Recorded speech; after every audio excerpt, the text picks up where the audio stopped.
हाँ भाई final year, समझ में आया यहाँ पर?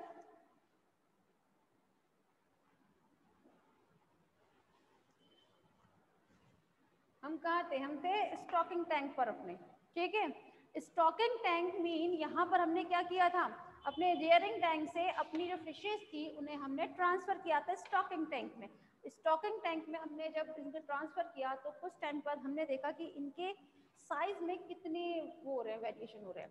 सपोज कीजिए कुछ फिशेस तो काफी बड़ी हो चुकी है तो हम उन्हें यहाँ कलेक्ट कर देते हैं, उन्हें हम कलेक्शन के लिए अलग निकाल देते हैं, कलेक्शन बॉक्स हम लोग अलग रखते हैं जहाँ पर हम उसे बाद में ट्रांसफर कर देते हैं।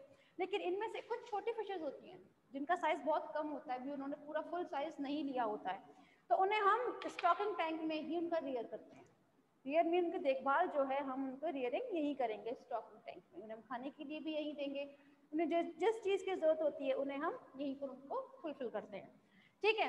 तो यहाँ पर हमने कुछ टैंक्स देखे, first is hatchery tank, second is nursery tank, third is rearing tank and fourth is stocking tank, ठीक है। तो ये टैंक्स की फॉर्मेशन कहाँ होती है? पिस्सीकल्चर में, ठीक है। समझ में आया सभी को? क्लियर होगा ये आई थिंक। चले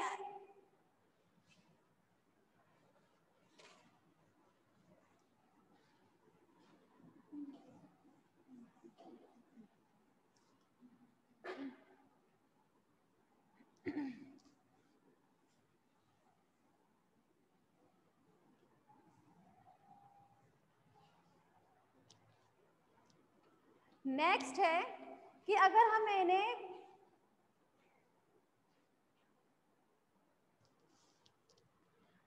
इन्हें कलेक्ट भी करते हैं, सपोज कीजिए अभी मैं हूँ, ठीक है, मुझे पिस्सीकल्चर करना है फाइनल ईयर, तो क्या होगा, या तो मैं इस टाइप से टैंक्स का फॉर्मेशन करूँ या फिर डायरेक्ट, जैसे वेस्ट बंगाल के लोग क्या करते हैं वहाँ पे इस तरह से पिस्सीकल्चर करते हैं, नो वे, वो डायरेक्ट जाते हैं अपने रिवर या जहाँ पर भी फिशेज अवेलेबल होती है वहाँ जाते हैं और उन्हें वहाँ से पकड़ के लाते हैं और डायरेक्ट मार्केट में डायरेक्ट सेल करते हैं, ये उनका डेली का काम होता है, ठीक है। ये हम इंडिया में बता रहे हैं, जनरली ये होता है जो हम डेली मार्केट में खाते हैं। कल्चर बहुत कम जगह पर है, ठीक है कल्चर भी है लेकिन बहुत कम जगह पर है, ठीक है। तो अब क्वेश्चन यहाँ अराइज होता है कि यहाँ पर हम किस तरह से उन्हें हम कलेक्ट करते हैं। तो सबसे अच्छा एग्जाम्पल जो होता है वो होता है नेट के थ्रू, बाई नेट। यहाँ पर अलग अलग टाइप के नेट जो हैं वो यूज किए जाते हैं, जिससे हम क्या करते हैं, फिशेस को पकड़ते हैं, उन्हें हम कैच करते हैं। तो जरा देख लेते हैं सबसे पहले कि हम किन किन नेट का यूज करते हैं सब चीजों के लिए। The first net is drag net,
हाँ भाई फाइनल ईयर।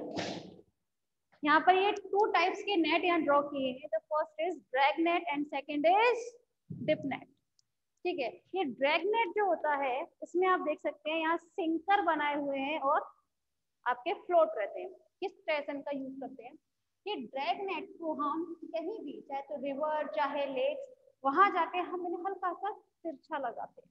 जैसे सपोज कीजिए फिशेज जो है वो इस वे में आपकी ज्यादातर फ्लोट करती हैं, तो हम उनके रास्ते में, ठीक है, उनके रोप पे वही बीचों बीच हल्का टेढ़ा लगाएंगे, होता तिरछा, जिससे क्या रहेगा, इसके ये वाले जो पोर्शन रहते हैं ये तो बाहर रहते हैं, बाकी ये पूरा पानी के अंदर डिप रहता है। ठीक है, इसे ड्रैग नेट इसलिए है, ये पूरा पानी के अंदर डिप रहता है। इसे बांधते हैं हम किसी भी चीज से, उसके लिए एक रोप प्रेजेंट रहती है इसमें। ठीक है, हमने इसकी मदद से क्या किया, इसे पहले बांध दिया और पूरे की तरह डिप कर दिया। सिर्फ और सिर्फ ये वाले जो पोर्शन है इसे हम बाहर रखते हैं, जिससे हमें पता रहे कि हमारा जो ड्रैग नेट है वो यहाँ पर प्रेजेंट है। ठीक है, जैसे ही कोई फिश है वो यहाँ से जैसे ही गुजरेगी वो इनमें जाकर फंस जाएगी। ठीक है, समझ में आया। और इसे हम यहाँ से कलेक्ट कर सकते हैं। इनके बहुत छोटे छोटे होते हैं तो इजीली यहाँ पर फिश जो है वो बहुत इजीली फंस जाती है। नेक्स्ट है आपका डिप नेट। डिप नेट ये तो आप लोग बहुत जनरली यूज भी करते होंगे अगर देखा हो तो। जैसे ये है, हमने क्या किया, इसको यहाँ से, ठीक है, इसका जो हुक दे रखा है यहाँ से हमने इसे पकड़ लिया और पकड़ने के बाद हम इसे पूरी तरह डिप कर देते हैं पानी के अंदर। जैसे ही कोई फिश इसके ऊपर से निकलती है फटाफट इसको खींच लेते हैं ऊपर। ठीक है, जैसे ही हम इसे खींचेंगे तो जो फिश है जो भी इसके ऊपर से जा रही थी, चलिए क्रॉस करती, वो वैसे ही तुरंत इस बैग में आ जाएगी। ठीक है, जिसमें क्या है, नेट है, नेट में से बाहर नहीं जा सकती। क्लियर है, समझ में आया सभी को किस तरीके से होगा भाई? एक बार फिर रिपीट कर देते हैं अपने डिप नेट में। डिप नेट मीन डिप करना है, इसमें हमें अपने नेट को डिप कर देते हैं पूरी तरह वाटर के अंदर। ठीक है, जैसे ही हम इसे अंदर डिप करेंगे तो वैसे ही सपोज कीजिए यहाँ से कोई फिश है वो यहाँ से क्रॉस करती है, तो इस कंडीशन में जैसे ही हमने देखा कि यहाँ पर कोई फिश है जैसे क्रॉस कर रही है, वैसे ही हम अपनी रोप को ऊपर की ओर खींच लेते हैं और खींचते ही क्या होगा, यहाँ से जो फिश थी वो इस बैग में चली जाएगी और इस तरह से हम इसे कलेक्ट करते हैं। थोड़ा, लेकिन ये थोड़ा टाइम कंज्यूमिंग है भाई, कितनी टाइम से बार बार ऊपर से वो करेंगे, लेकिन थोड़ा टाइम कंज्यूमिंग है। ज्यादातर जो होता है वो ड्रैग नेट का यूज ज्यादातर करते हैं, जो पिस्सी कल्चर करते हैं ना जनरली, वो जनरली ड्रैग नेट का यूज ज्यादा करते हैं। नॉर्मल पीपल जो हैं, जो भाई सिर्फ अपने लिए करते हैं, पिस्सी कल्चर ना करते हुए जस्ट अपने लिए, वो इस डिप नेट का भी यूज कर सकते हैं। ठीक है, नेक्स्ट देख लेते हैं हम।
हाँ भाई, नेक्स्ट इज गिल नेट।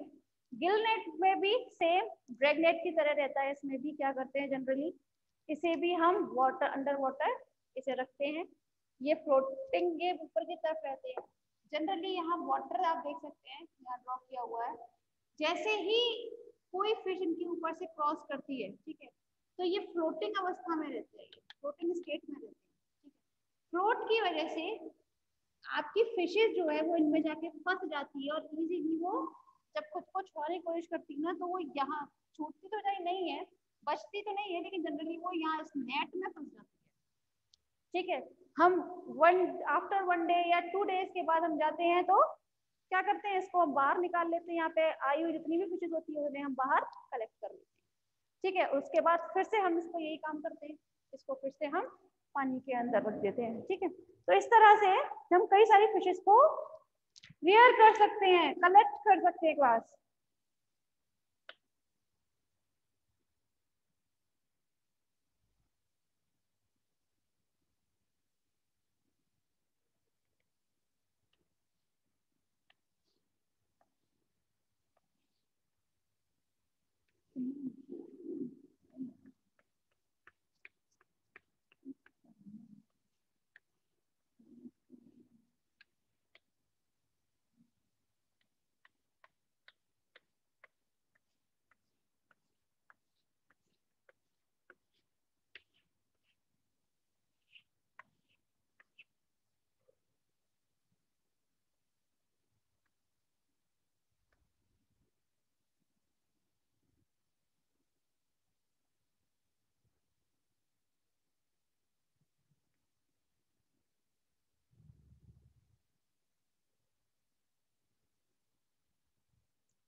हाँ भाई, इसे आप जरा ध्यान से देखिए इस डायग्राम को।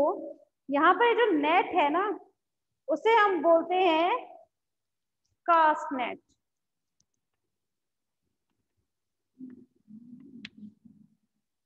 कास्ट नेट, ठीक है। कास्ट नेट में क्या करते हैं, हम इसे खोल कर रखते हैं, जनरली यहाँ से खुल जाता है बहुत अच्छे से। ठीक है, बस रोप अपने हाथ में रखते हैं। उसके बाद क्या करेंगे, जैसे खोल कर इसको हम रखेंगे, यहाँ से जैसे ही कोई फिशेज क्रॉस करेंगी वैसे ही हम इसको तुरंत ऊपर की तरफ खींच देंगे। ठीक है, तो इस बैग में बहुत सारी फिशेज इजीली आ जाती है। ठीक है, तो एक नेट आपका यहाँ है, तो आप देख सकते हैं, आप मैंने सिर्फ 4 टाइप्स के नेट ड्रॉ किए हैं।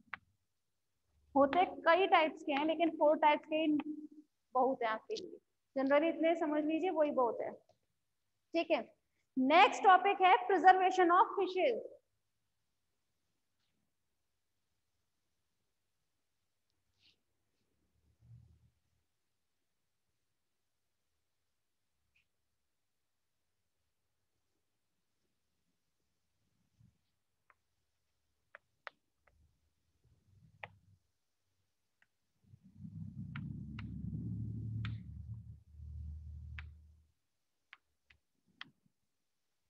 प्रिजर्वेशन ऑफ फिशेज में आते हैं आपके, सपोज कीजिए आपने काफी सारे क्वांटिटी में आपने फिश कलेक्ट की हुई है। अब आप क्या करेंगे, एक दिन में नहीं खा सकते, आपके मार्केट में भी सेल नहीं हो सकते एक दिन में, तो कुछ ही, सपोज कीजिए मैंने 100 फिशेज कलेक्ट की थी। ठीक है, उनमें से सिर्फ और सिर्फ 10 फिशेज ही थी जिन्हें मैंने मार्केट में सेल कर दिया था। बाकी की जो 90 फिशेज हैं, ठीक है, उन्हें मैं कहीं तो प्रिजर्व करूंगी, प्रिजर्व करना जरूरी है ना, वरना वो सारी बेकार हो जाएंगी, मेरी मेहनत इतनी भी सारी खराब हो जाएगी। तो इस केस में हमें पता होनी चाहिए हमारी कुछ टेक्निक जिसकी वजह से हम उसे प्रिजर्व कर सकते हैं। ठीक, तो उनमें सबसे पहला मेथड जो आता है वो है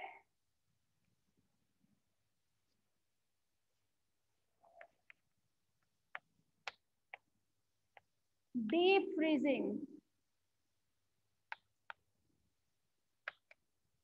deep freezing, deep freezing mean इन्हें हम बहुत ही ज्यादा -20 degree Celsius, sorry -20 degree Celsius पर ही हम इसे क्या करेंगे, इसे प्रिजर्व करेंगे। क्योंकि जब हम इसे बहुत ज्यादा फ्रीजिंग उस पर रखेंगे स्टेट पर, तो ये बहुत जल्दी खराब नहीं होंगी, इन्हें हम इजीली प्रिजर्व कर सकते हैं। Next is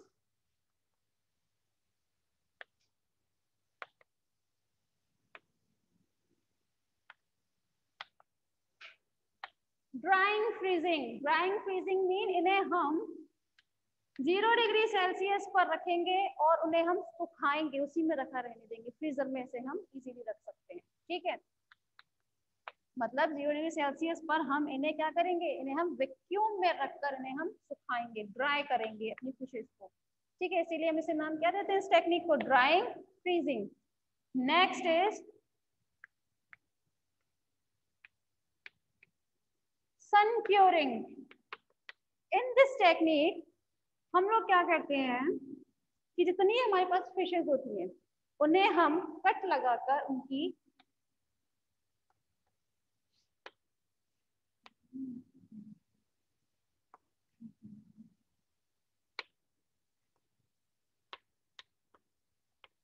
alimentary canal and gills, इन्हें हम निकाल लेते हैं, ठीक है।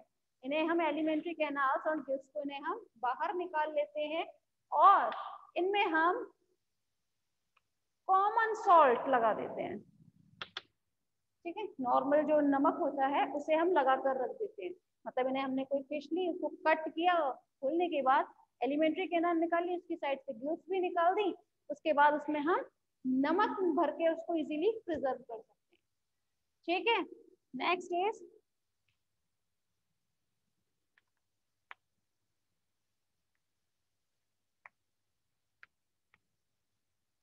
सन ड्राइंग। सन ड्राइंग मीन इन्हें हम जनरली सन में, सन रेज में रख देते हैं, उनको सुखा लेते हैं, उसके बाद उन्हें हम प्रिजर्व कर लेते हैं, ठीक है। तो यहाँ पर ये मेनली 4 टाइप्स की आपको प्रिजर्वेशन मेथड बताए गए हैं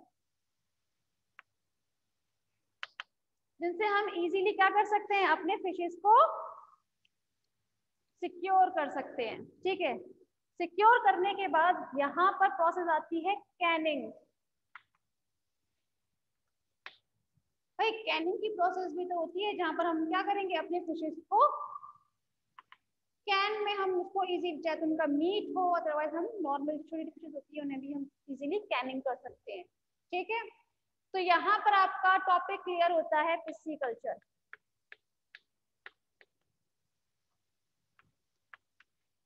पिस्सीकल्चर, ठीक है। तो फाइनल ईयर, पहले तो आप मुझे ये बताएं, किसी को कोई परेशानी है पिस्सीकल्चर से रिलेटेड? कोई परेशानी है तो पूछें आप। मैम ऊपर से वो करें पहले, पॉज कीजिए रिकॉर्डिंग।